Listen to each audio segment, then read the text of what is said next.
Good afternoon and welcome to Cold Chain Connect. The podcast focuses everything temperature control logistics for the pharmaceutical industry. My name's Thomas Hunt, and this week I'm delighted to be joined by Mark Karhoff, who is the founder and principal consultant at 10 Count Consulting. Mark, how are you? Great. Glad to be on the podcast with you guys today, Thomas. Good to have you. So we've got sort of quite a lot of topics to get through today. I know you're very want to focus on a couple of key areas, but just to kick things off, to give our audience a bit of an idea about who you are and what 10 Count Consulting does. If you give us an overview of exactly those two things, that'd be a great place to start, I think. Great. Yeah, so my name is Mark Karhoff. I'm 10 Count Consulting. We are a supply chain consulting company, but we focus pretty heavily on the pharmaceutical industry. And we've been working a lot on the Drug Supply Chain Security Act, which is a law that was passed about 12 years ago. Yeah, my experience prior to that, I spent a lot of time throughout the supply chain, started out in warehousing, 3PL, transportation, doing a lot of system implementations, ERPs, things like that. So we brought that in, and we've got a team that is focused pretty heavily on everything from manufacturing, onboarding for this new law, all the way through the pharmacy. So we kind of work through the whole supply chain and trying to help everybody comply with the law. Okay.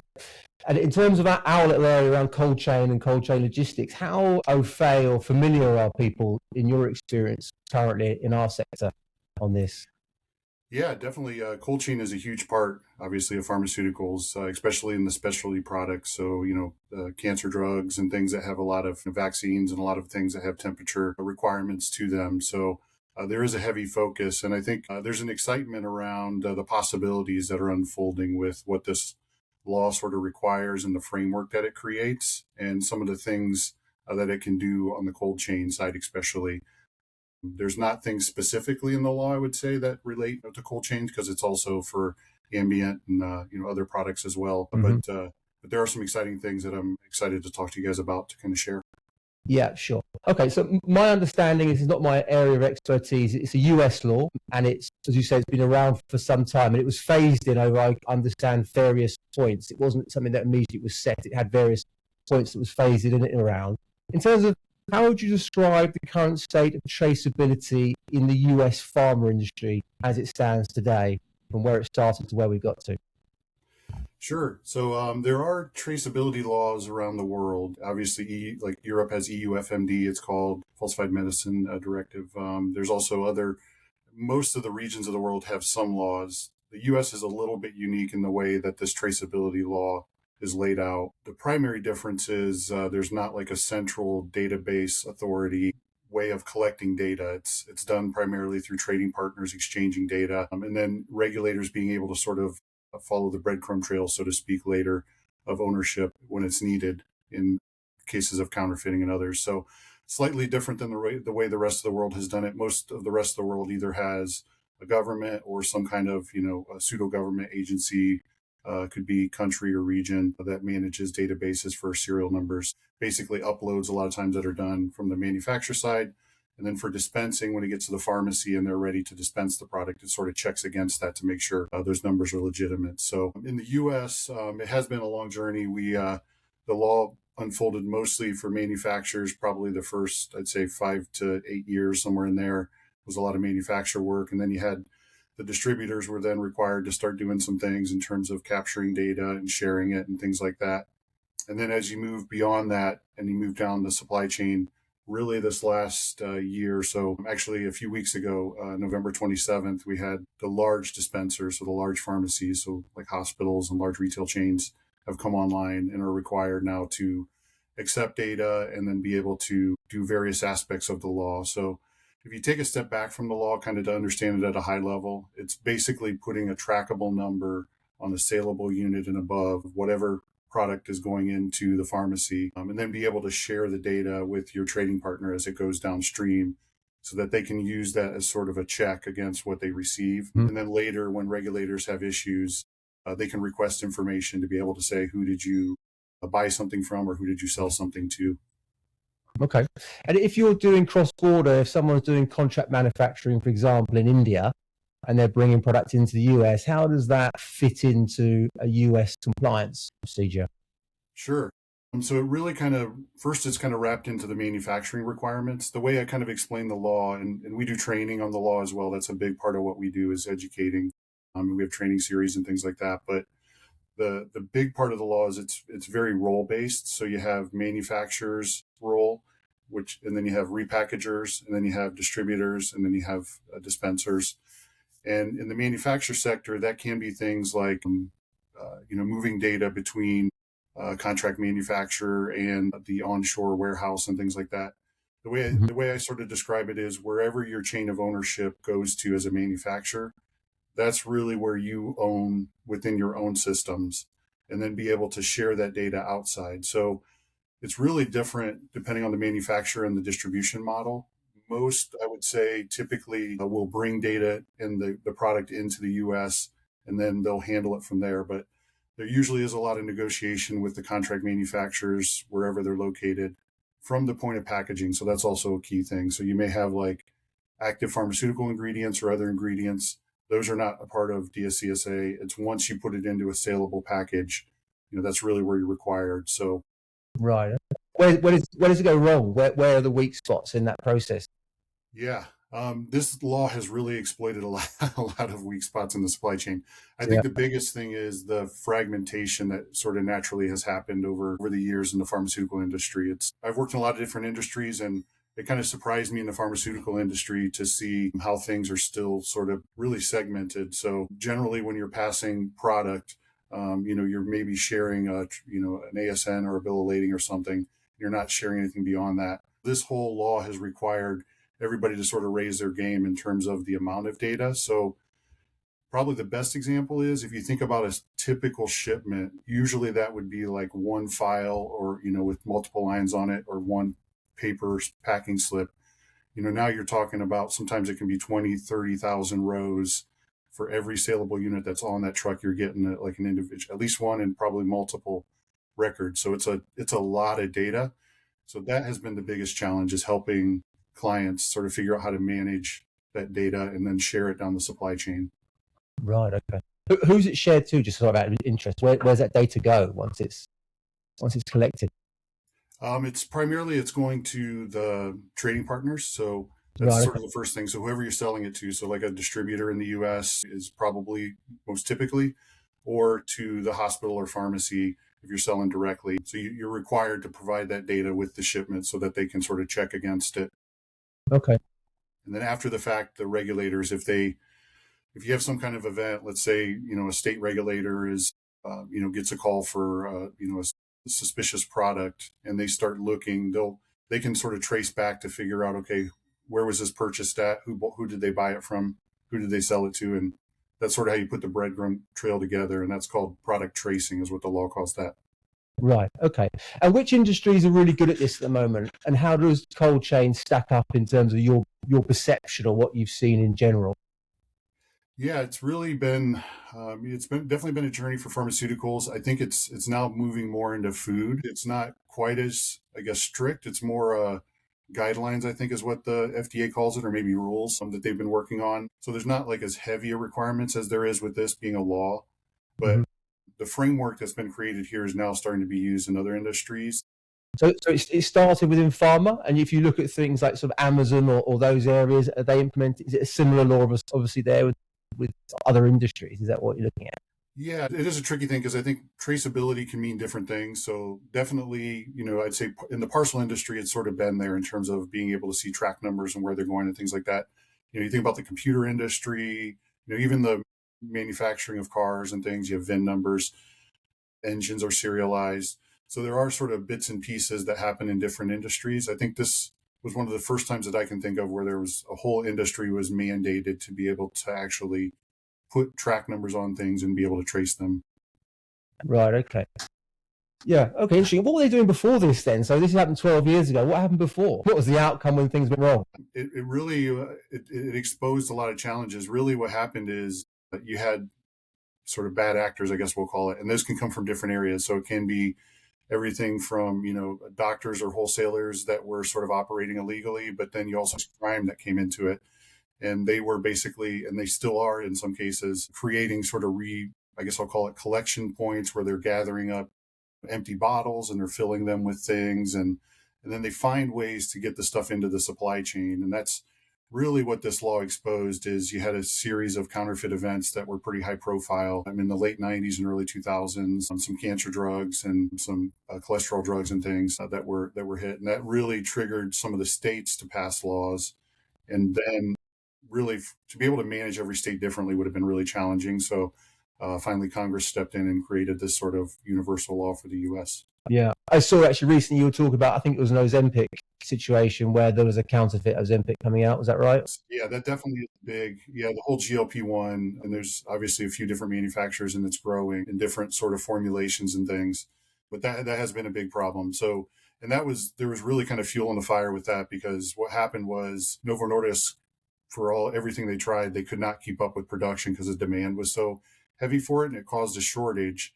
And a lot of people don't know, when there's drug shortages, it actually kicks in the ability for compounders in the U.S. to come in and sort of fill the gap. And that there's a long history of that in around the world of, pharmacists basically mixing product, right? And so those laws kind of come back in and they sort of fill the gap. Well, when the product supply came back online, there has really been a struggle to sort of turn off those valves, because a lot of people saw it as good opportunities to sell product. That's the pharmacies driving. So is that an area of weak spot in general with this sterilization or moving out? The pharma is an area where they've got some leeway to do their own thing, and it can be. Yeah, it's hard to say, because to me it's really it's a symptom of kind of a supply chain that needs more work. Forecasting is not great in the supply chain because of lack of visibility, and so you have manufacturers sort of doing their best to try to figure out demand. And because a lot of the data that they get ends up being old, and they end up doing sort of, responsive forecasting, that and other things can trigger, these issues with a bullwhip effect and other things they call it, where you're overproducing 1 minute and the next minute you're underproducing. And to me, that's the bigger sort of piece here. And then, this compounding thing is more of it's designed there to help patients. It's helped to make sure there's a supply of medicine. But the problem is, anytime there's something like that, you have people that can come in and try to exploit those situations for, for capitalistic reasons, but sometimes overly aggressive. Yeah, no, for sure. And just on the data area, because in the EU, obviously data privacy for us is extremely strict. I think it's similar to the US.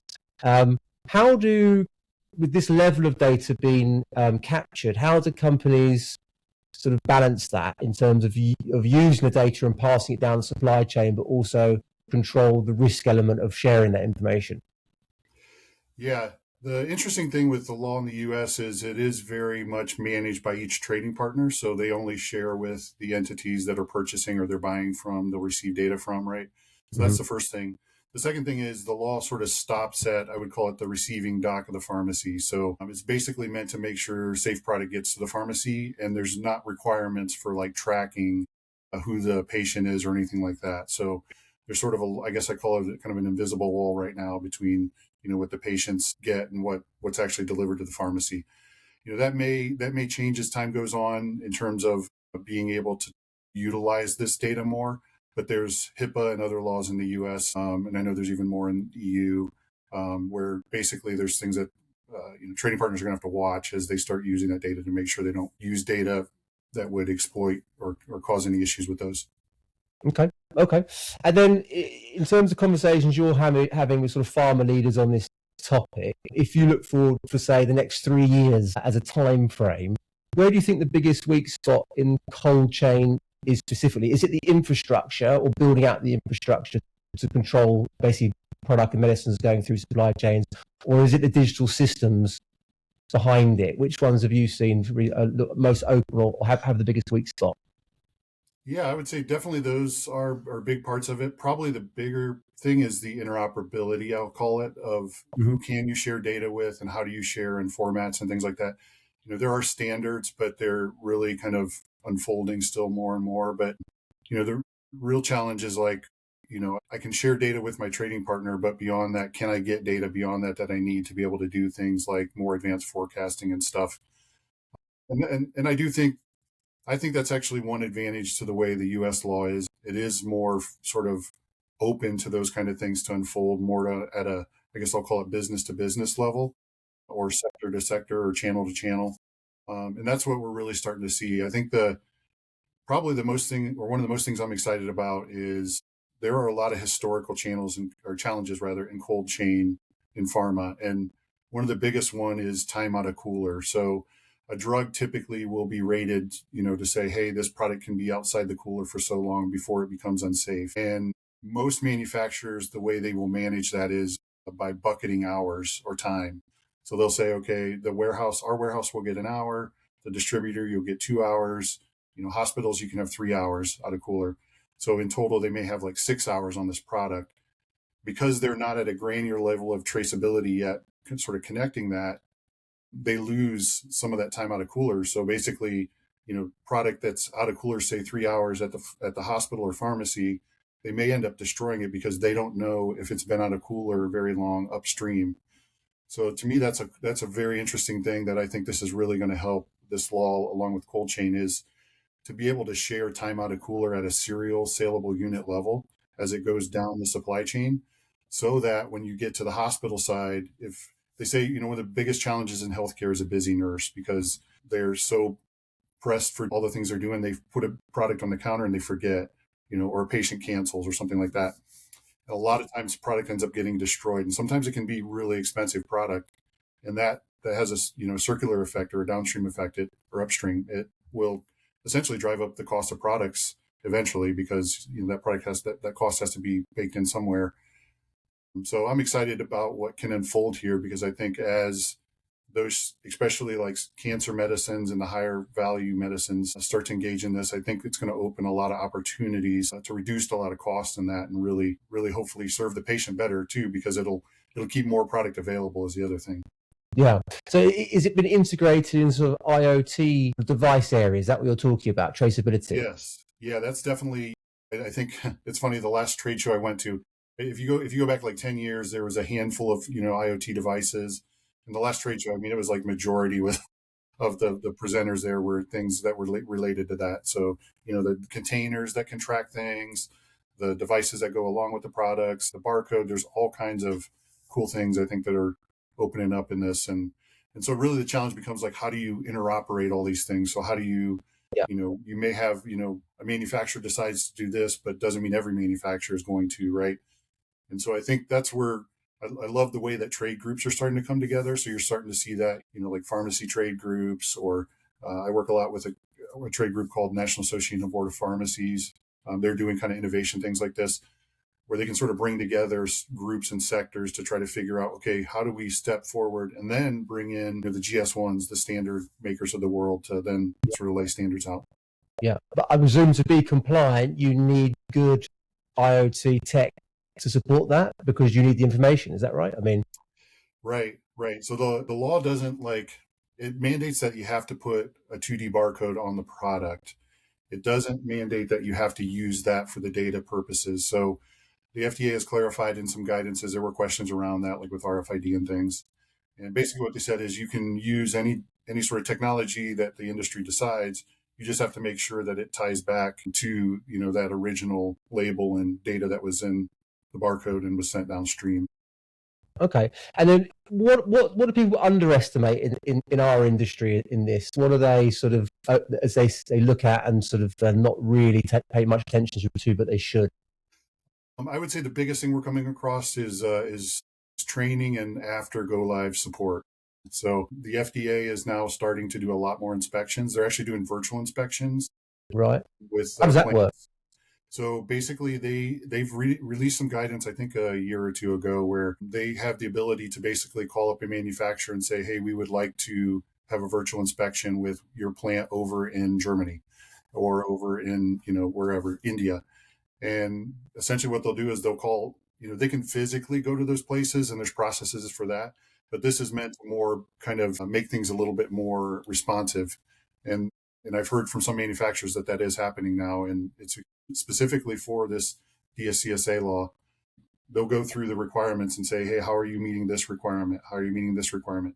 So what that means is that you need people in your plants, in your distribution centers, to really understand what's required for their roles and when they need to go to other sources within their company. So a lot of our work probably besides training, is assessments where we go in, we do mock assessments, and we So, work with clients. so the FDA is auditing effectively Yes, on the this. FDA and the states now. So the states, as you go down the supply chain, the way it works in the U.S. is the states have more roles and laws when it comes to enforcing at the distributor and the pharmacy, especially.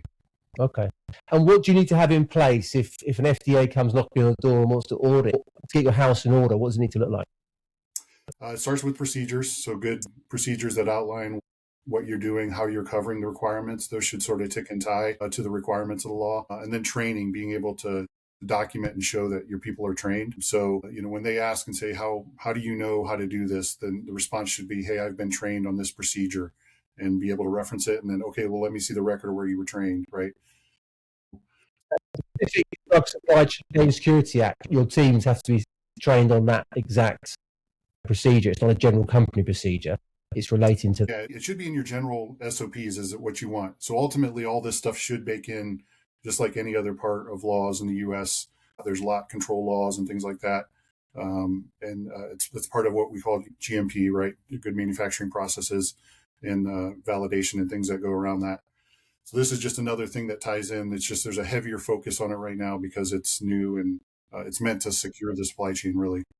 Yeah. Okay, makes sense. And then when you're talking about sort of traceability and everything else, obviously blockchain is being used more and more in our sector, a lot of industries for this, and I know logistics and AI, obviously. How do you see that sort of working together with this or helping? Have you seen it being used? I have seen it used. There's actually NEBP that I was talking about a little bit ago. They have now one of the, I think, only blockchains I can think of that's running within DSCSA, and it's really kind of a fit for purpose thing, and that's still unfolding. So, originally there was thought that you'd be able to track the serial number almost like a Bitcoin through the whole blockchain, Yeah. and I still believe there is maybe long term a place for that. It's just the way the U.S. law is written is the FDA cannot pick a single system, so it requires all the trading partners to come together. So really, what that comes down to is governance and collaboration. So you need more trading partners and sectors to come together to figure out what they want to do and how to do that. And so I think there's a lot of potential there, but I think right now the bigger focus is just on how do I make sure the next in line is getting data and that I'm doing what I need to do to comply. In my mind, we're going to see more and more of it unfold, probably in specific sectors as use cases become clearer. Yeah. Okay. And then looking ahead, do you see any bad actors, AI, market forces shaping pharma supply chain going forward? I know we touched on it there, but how do you see things in 3 years around those key bits of tech and affecting what you're doing and what the industry is doing? Yeah, like any good, technology. I know AI is a little bit different than most technologies. I still kind of think of it as a technology. I know people call it more than that, but but it still, I think, has a similar kind of things. I believe it still has hype and it still has, a lot of aspirations about what it can do. And I think a lot of reality is starting to set in now. Like there still is processes that you have to go through. I remember early on hearing a lot of like leaders talk about, I don't need to do ROIs anymore when I'm working on AI because it's just innovation. And to me, that's like those kind of comments can be dangerous because then you start to dump money into an endless thing without really understanding what the purpose is and what the payback is. And I think those are starting to unfold more on the good side in terms of like what it can do in the clinical trials. You're seeing a lot of things, and on the hospital care side, obviously, it's doing a lot of things on that side. In the supply chain side, I'd say exception management is an area I'm starting to see it be used. Okay. So things that are very like repeatable that you're typically hiring a clerical person to just answer a phone and do the same thing over and over and over. Those things are easily moved into, kind of AI models or more easily moved. So we're starting to see some of that unfold. I guess on the bad actor side, really the supply chain is only as strong as the weakest links. So it really comes down to the industry working more and more together. We saw it a lot early on in this law where manufacturers and distributors really came together tightly. And now we're starting to see it with the pharmacies, but it's taking longer because they have a lot of things going on and they're a lot more diverse. I mean, when you think about the supply chain in the US, it's like, there's like, I don't know, thousands of manufacturers, hundreds of distributors, and then you've got, like almost like 100,000, I've heard, pharmacy locations. So it's a huge sector that we're trying to bring, part of the sector that we're trying to bring in. So as that happens, I think that's where we still have a lot of challenges in those areas, especially in the small pharmacies. They're the ones who are probably the most at risk for a lot of the AI things that are happening. So we've heard of entities, trying to replicate or fake that they're an inspector and things like that. But there's tried and true methods to, tell if somebody is who they say they are in the pharmaceutical industry. And that's really just goes back to blocking and tackling, so to speak. Yeah, sure. Okay. And if you're advising a pharma company today, what's the most important investment that you would advise them on first in this area? Where should they start? Knowledge, I think, is the first thing. So like understanding the law and then understanding what it is and isn't. And then, being a part of podcasts like this, listening in, staying in tune to like what's happening, but then also industry conferences and things. That's where we've seen a lot of things evolve into like meaningful work groups, and be willing to experiment with partners. The cool thing about the law, I think, or one of the cool things, is it's about patient safety. So the sort of antitrust challenges that you have a lot of times when you're trying to improve a supply chain, with partners, you don't have that here. You're actually working together to try to secure the supply chain. So it opens the ability to be able to work more collaboratively with partners. So those are the areas where I think we're advising clients most right now. Okay. Majority of your clients, is it the pharma company you're working with primarily, or is it the forwarder, or who is your client base? It kind of bridges, but I'd say it's been heavily manufacturers. We're starting to see more distributors and pharmacies now. And we do have 3PLs, some transportation companies, although that's been limited, some solution providers, so systems that are trying to do traceability.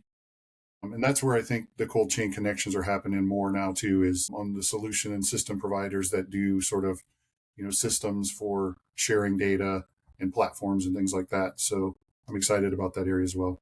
Yeah. Okay. Fine. Because I think when we looked at it in terms of a topic, it does cross a lot of different industries and people, even down to, as you say, the forwarders, 3PLs, manufacturers, etc. And are you having to deal across border as well? Because obviously, are you advising people outside of the US because they're bringing stuff in that needs to be compliant? Yeah, we have done international work. We've been pretty heavily focused on the U.S., so most of our international tends to be with global manufacturers and trying to help sort of bring in their DSCSA capabilities with the way they're doing the rest of the world. And it has to do with the law being different. So a lot of times we have to help educate their people on exactly what it is. What you see, especially with global manufacturers, is they want to standardize things as much as they can, which makes sense. But the challenge is when you get into laws and regulations, when there's significant differences, you're setting yourself up to fail audits if you try to standardize too much. So you have to really understand the local laws and the differences. So that's primarily our interaction globally. When a business starts, sort of first engage with you, what typically are the reasons? What are the typical challenges that they've got internally around this that you help solve? Yeah, I'd say it probably is in 2 or 3 buckets. We get new manufacturers. So right now, most of the large manufacturers I've already implemented, and it's really kind of a stabilization thing. So we get a lot of new manufacturers that are coming into the market trying to understand it. With existing manufacturers, distributors, we're getting a lot of like, hey, we've implemented these systems, but we really need to make sure we understand it. We have a training program and we're ready for audits, right? So that's where we get a lot of things. And then probably last is innovation things. So we're starting to get a lot more, hey, can you help us with this pilot? We're exploring this, doing this. So that's the exciting part, I think, is where this thing is going. Right, where it's going. So there is a weak spot in people's understanding, especially new providers coming into the market. There's a big training need in the sector for those companies and probably existing companies with new staff coming in. And then you're looking ahead around how you're integrating with AI or blockchain or what else is coming in around IoT to bring this whole thing together in the US primarily, but global. Yeah. Okay. People want to find you and find more information about what you're doing. How can they do that? Sure. So our website is 10countconsulting.com. We're pretty active on LinkedIn. That's probably the best place to kind of follow us. We try to publish things on there and share things. We share a lot of things in terms of what's happening with the law. So I'd say those are probably the primary things, or you can email us at info@10countconsulting.com. Good man. Thank you for that. It's been a pleasure having you on. You've been listening to Cold Chain Connect. My name's Thomas Hunt, and we look forward to seeing you next week. Thank you.